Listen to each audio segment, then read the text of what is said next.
Je vais passer la parole à M. Piron avant que nous abordions les points suivants. Jean-Claude Piron, vous avez la parole.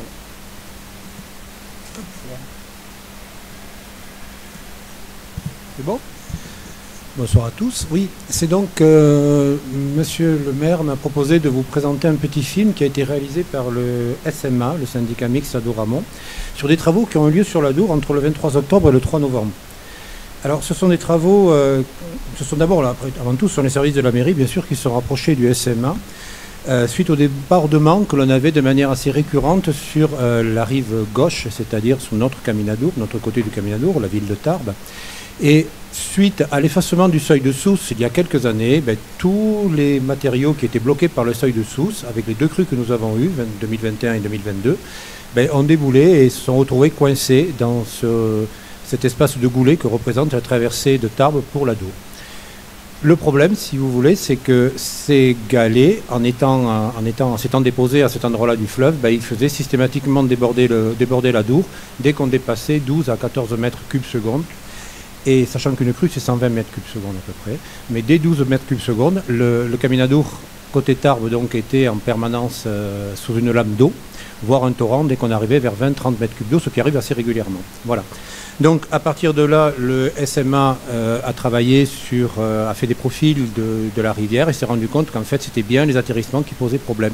Donc il nous a fallu un an à peu près d'études avec la DDT, avec la CATLP, avec les services de la ville de Tarbes bien sûr et le SMA pour réussir à trouver quels travaux faire et comment les faire. Et vous allez voir que c'est assez compliqué. Ce qui est assez curieux, c'est que Paramount s'est rendu compte que pendant 10 jours, entre le 23 octobre et le 3 novembre, il y avait beaucoup de gros camions qui ont circulé. Il y a 2 pelles mécaniques de 20 tonnes qui ont travaillé dans le lit de l'Adour. Et vous allez voir, c'est sympa à voir. Voilà, tout simplement. Et donc le maire a trouvé ça sympa et donc a décidé de vous le montrer également. Voilà. Donc allez-y, vous pouvez lancer le film.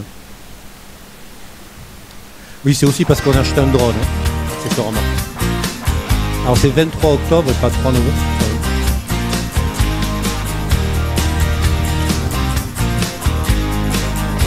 Voilà, donc là on part du pont d'Alstom et on voit un premier atterrissement sur la rive droite.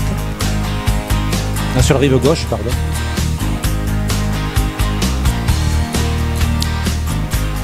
Celui-là, on avait beaucoup de mal à y intervenir parce qu'en fait, la passerelle Lousteau a empêché les camions de passer. Ensuite, si on continue, on passe sous la passerelle Lousteau et là, on voit le principal atterrissement, donc qui lui est rive droite. Celui-là, on l'a enlevé entièrement. Et ensuite, le point le plus embêtant, c'était un petit peu plus loin, sur la gauche, l'arrondi que fait la berge à cet endroit-là, parce qu'en fait, là, l'Adour ne fait plus que 17 mètres de large, alors qu'il en fait 30 partout. Voilà, dans un premier temps, on a enlevé toute la végétation qu'il y avait sur l'arasement rive droite, sur l'atterrissement rive droite.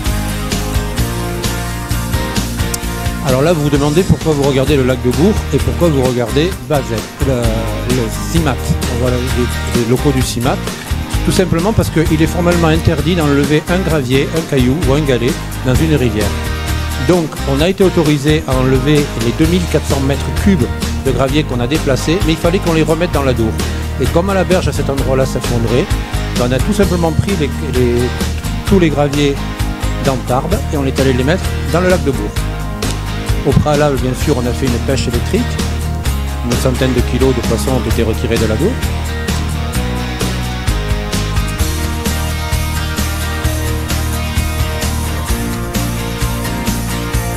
Et ensuite, les pelles mécaniques sont rentrées en action. Donc là, il s'agissait de déplacer, donc de reculer complètement l'enrochement. Vous voyez où il était avant, et voilà où on le remet. On recule donc d'une quinzaine de mètres à peu près. Et ensuite, on met des buses dans l'Adour. Voilà, vous verrez pourquoi tout à l'heure.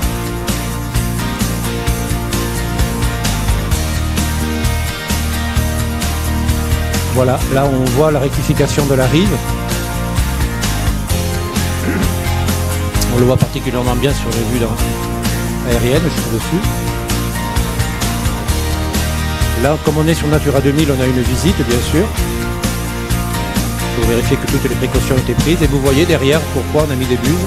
Tout simplement parce que l'arasement de l'atterrissement de la rive droite, il a bien fallu évacuer les camions. Et donc, il fallait traverser l'Adour. Et c'est resté comme ça pendant 10 jours. Voilà, on voit la berge aval qui a reculé. Vous voyez des petits cailloux au milieu. On voit qu'il reste ça c'est pour la biodiversité. Là on voit petit à petit qu'on enlève l'atterrissement pour se mettre au fil de l'eau et plus bas que la berge dans tous les cas. Et là vous voyez les camions qui viennent livrer les graviers en berge du Simat.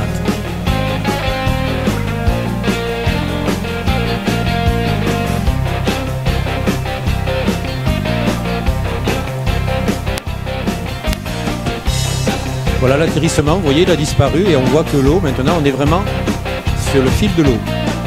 Et voilà la berge qui a été totalement rectifiée pour laisser une trentaine de mètres à la Dour pour s'écouler. Avec les cailloux qui permettent au Desman et à la loutre de se reposer.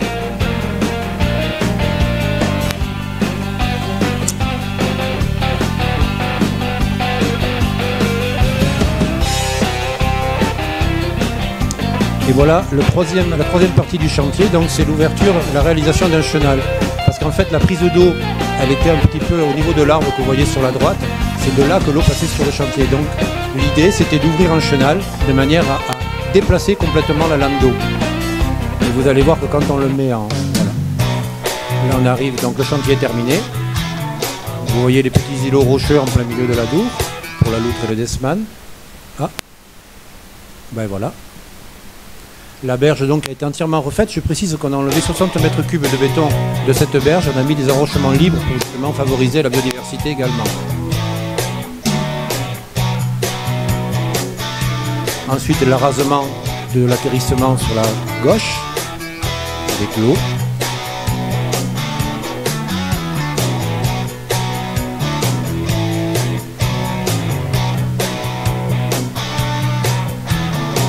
Et ensuite l'ouverture du chenal qui permet à l'eau de repartir sur la droite plutôt que de venir sur le caminador.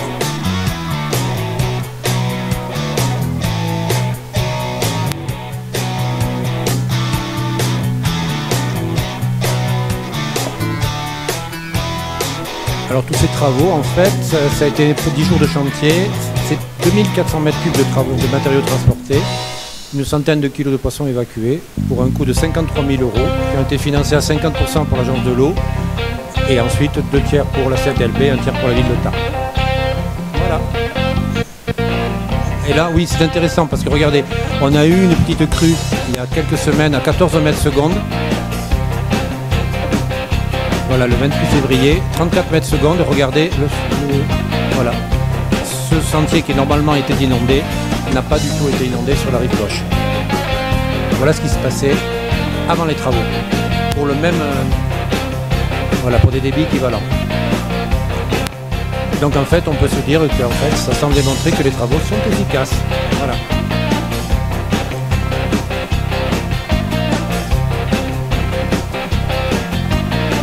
Mais je crois qu'on peut applaudir, oui.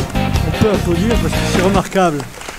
Franchement, voilà un chantier qui a été engagé par le SMA, syndicat mixte de la Dour-Amont,